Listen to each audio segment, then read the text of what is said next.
J'étais en couple pendant une douzaine d'années et voilà, cette séparation a généré une problématique émotionnelle. En parlant avec mes amis, ils m'ont conseillé l'hypnothérapie.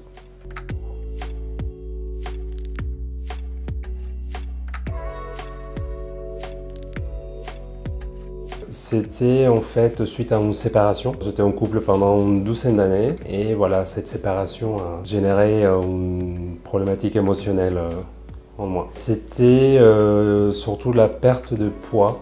J'ai perdu par jour 105 grammes, 1 kg. En un mois et demi, j'avais perdu beaucoup de poids.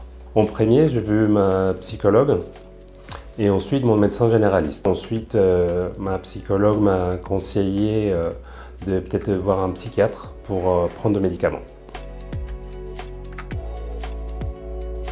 Je ne voulais pas voir des psychiatres pour ne pas être sous médicament. C'est pour cela que je choisis voir un hypnothérapeute. J'imaginais en fait que c'était un peu ce qu'on voit à la télé, de l'hypnose on va dire de spectacle. Quand j'étais voir monsieur Pimenta, voilà, il m'expliquait qu'est-ce que c'était l'hypnose et il m'a expliqué en fait comment il allait travailler en fait avec moi. Il m'a aidé avec une hypnose et aussi avec la programmation neurolinguistique. Au bout du 3e jour, c'était très rapide. La première chose que j'ai remarqué, en fait, c'est que j'avais arrêté de fumer. Je fumais un paquet par jour, ou 2 paquets par jour. Et après, j'ai commencé à avoir un détachement, en fait, de la situation. Et surtout, accepter voilà, la séparation.